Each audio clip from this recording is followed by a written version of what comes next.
Well, hello!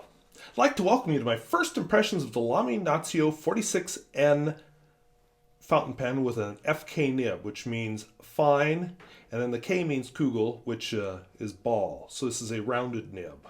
Doesn't have any stub-like or any kind of a grind to it. So just remember that when I do a first impression, it is exactly that. I don't have any research behind the pen, although apparently I looked up what FK means. I don't have any research behind the pen. I have not written with the pen. I haven't had any experience with the pen. So if you can live with that, this is my first impressions.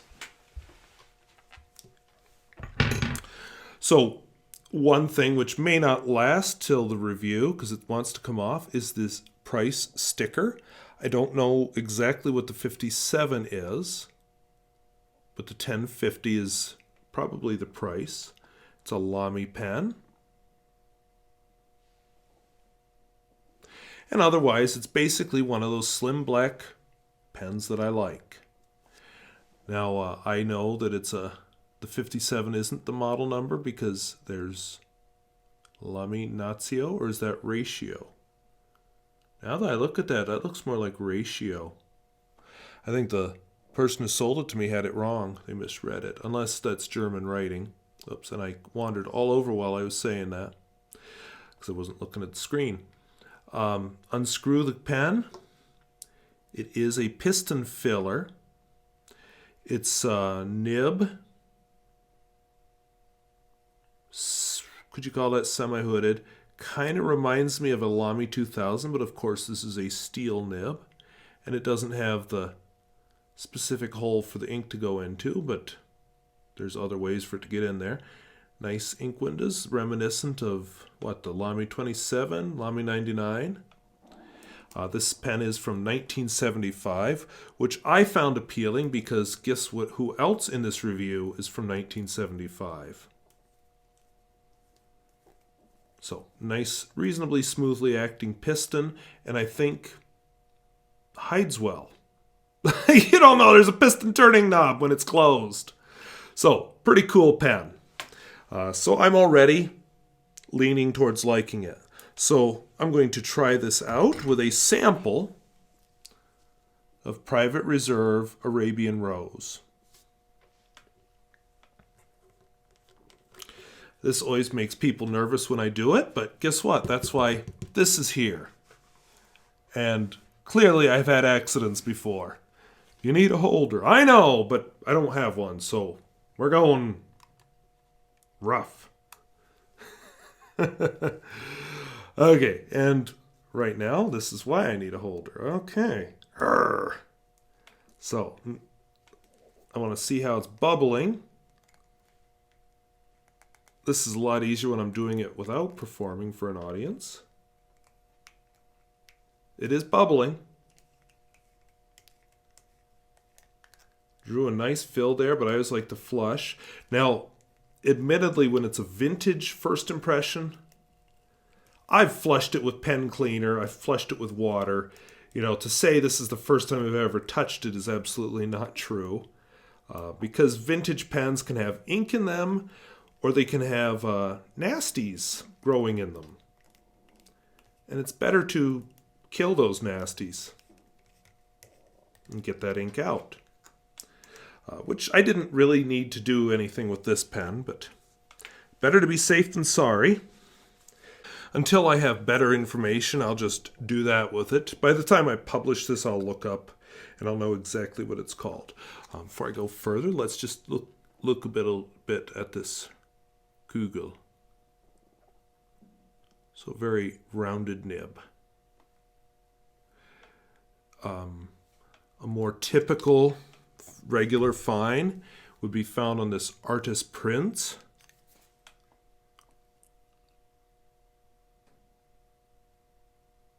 Which you can see is somewhat tapered. It's not a ball-like end. So let's do them together. And I picked the artist prints because they basically have the same body. Oh, and interesting. There's an A.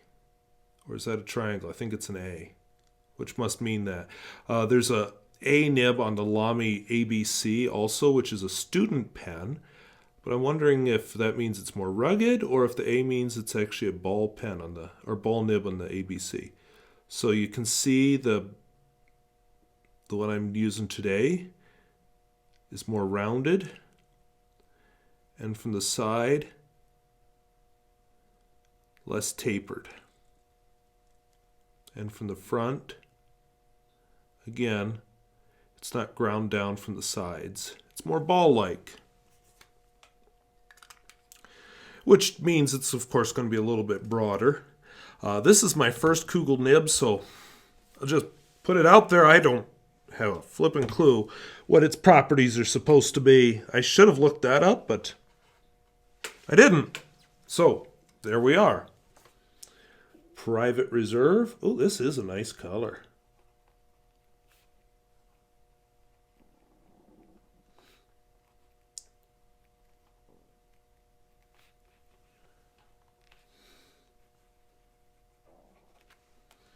Okay, Flex. It's a steel nib. I'm not really expecting any.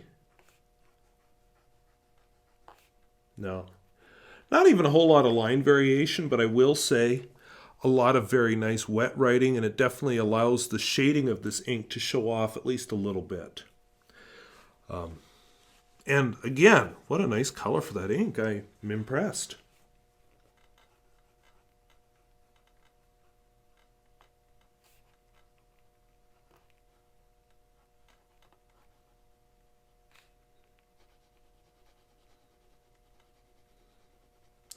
Yeah, no trouble keeping up there. Smear test. This ink kind of reminds me of the Montegrappa Bordeaux, which sadly was discontinued. Oh yeah, very wet. And the reverse writing,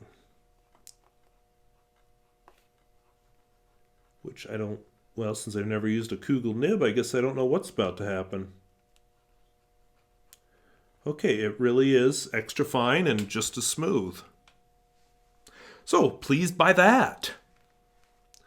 And, of course, the Peer Gustafson test, where we see how it manages with a continuous line.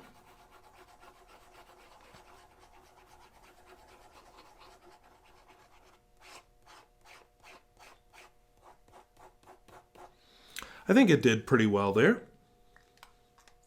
As I was about to lay the pen down, I was just looking again at this writing. I don't know, that's an interesting typeface. They wouldn't have said font back then. It's not the Bauhaus, which was my first thought. Just something about it. Very 70s looking.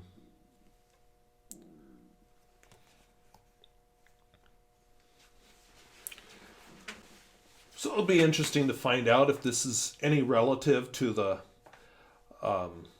Lamy 27E or 99. Also to find out the relationship with the Lamy Artist Prinz. But I think I need to do one more test here. Oops, and I just got my... I'm sorry, that wasn't the pen's fault, that's the shirt's fault. The floppy thing got in the way.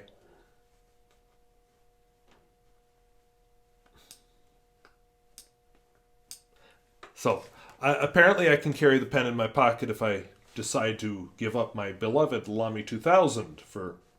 No, not going to happen. But this is a very nice pen. I am pleased with it. Glad I bought it, and especially at the price I got it. So, look forward to playing with it some more. So, of course, I want you to remember that this is a first impressions only, which means that I haven't had time to really play with it. What you saw there was my first time writing with it. And so the true judge of this pen is going to come in time after I've had a chance to use the pen through 2 or 3 full fills and a variety of writing conditions, which naturally happen as the pen goes through those fills. So in the meantime, I want to thank you for watching. We'll see you later. Bye-bye.